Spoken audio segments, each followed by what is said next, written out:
So here we are at Stanford University with, well, why don't you introduce yourself for the audience? So I'm Larry Lessig. I'm a professor here at Stanford. Right.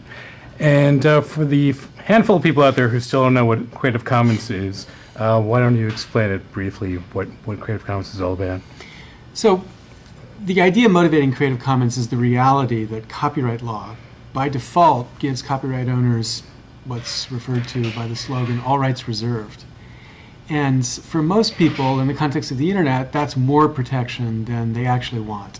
But there's no easy way to signal that I don't need all this protection, that I'm happy to give up some rights. So what we did is build a tool, technology, that makes it easy for authors and artists to signal the kind of rights they're happy to give away while signaling the rights that they want actually to keep, so that it facilitates sharing and building and remixing on top of content where the authors opt into this more balanced and rational copyright system and supports the idea of remix or this participatory culture.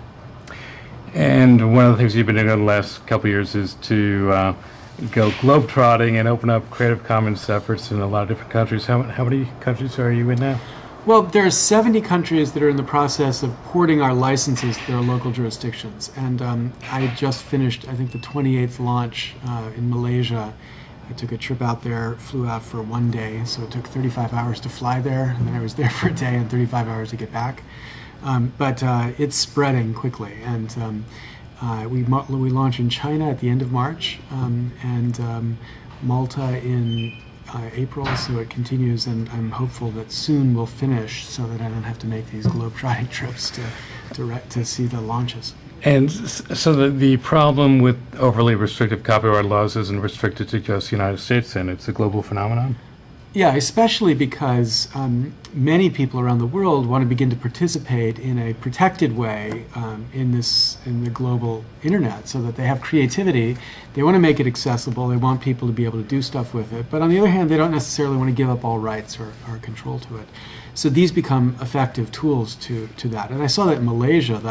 The Malaysian project is supported by something called the Multimedia Development Corporation, which is a government-sponsored organization, though it's not a government organization, which is really keen to find ways to get people in Malaysia to use digital technologies to produce media and to produce content that becomes usable everywhere. And they saw Creative Commons as an infrastructure to be able to both facilitate access to this media, but also to protect rights where it was important to protect them. I think most of the people I deal with know about Creative Commons in the context of weblogs and videos, but how is Creative Commons of use to an educational setting? And can you tell us a little bit about Science Commons? Sure. So education and science are you could think of them as two forms or business models that are radically different from the business model of Hollywood. So scientists should have a business model of not producing knowledge which they restrict just the few, but instead to produce knowledge that's universally accessible. And education, too, has a business model of encouraging people to participate and to recreate work in the context of educating people about that work. That's what literacy is the capacity to think critically, developed through a practice of using and reusing creative work of others. So those two different business models obviously need different default regimes for copyright from the all rights reserved regime. So this becomes an obvious extension of Creative Commons. So Science Commons has launched and become extremely successful in a number of areas of science where the developers and the scientists have an interest in facilitating and formalizing this much freer use of creativity. And the same thing in education. One of our first licensees was MIT's OpenCourseWare project, which made MIT courses available free under a non-commercial Creative Commons license.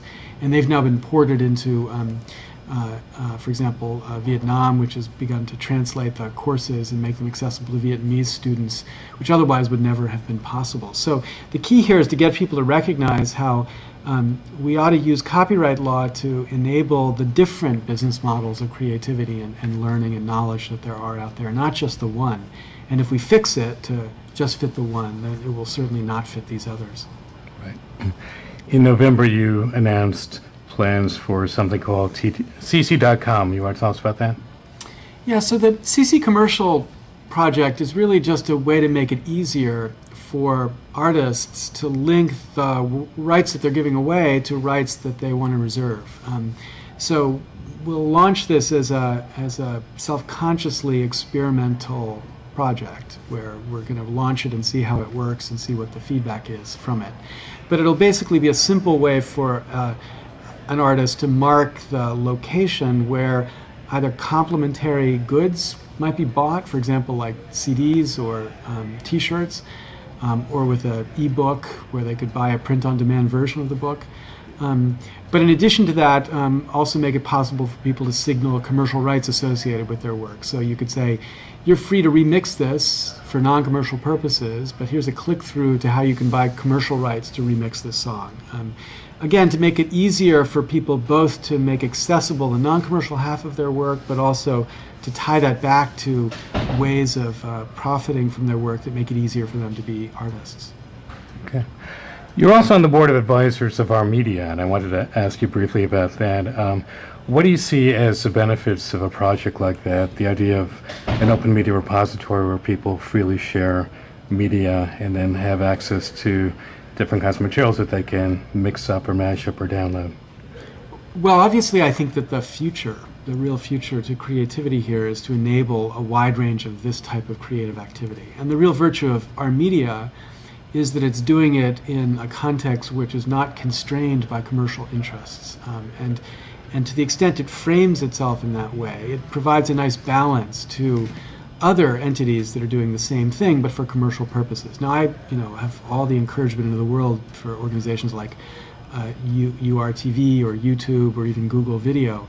But what we know is that you need a market that's balanced by a lot of different business models in order to begin to find the one that really facilitates the kind of diversity and creativity that we need. And so I think it's going to be essential that Ourmedia succeed in this space if we're going to have a balance to the kind of creativity that this space encourages. Okay. How many Creative Commons licenses are out there today? You know, we don't have a good way to measure that. We have a good way to see something of growth rate, though. So we launched in December 2002, and within a year there were about 1 million linkbacks to our licenses. A year and a half, that number is at about 1.8 million. 2 years, it's at about 4 million. 2.5 years, it's 12 million. And 3 years, which is just last December, the number was at 45 million. So the growth rate is increasing. But how many licenses that actually measures is hard to say because we don't require registration to get a Creative Commons license, and a link back might link back from a page that has 1,000 images, or it might link back from a page that has 1. So, for example, the 45 million doesn't include 7 million objects licensed in Flickr. So again, it's a good measure of increased growth, but it doesn't really measure how many objects there are. But we're into the tens of millions. Oh, easily. For sure. Yeah. Okay. Well, thanks for fighting the good fight, Larry. Thank you. Thanks for Ourmedia.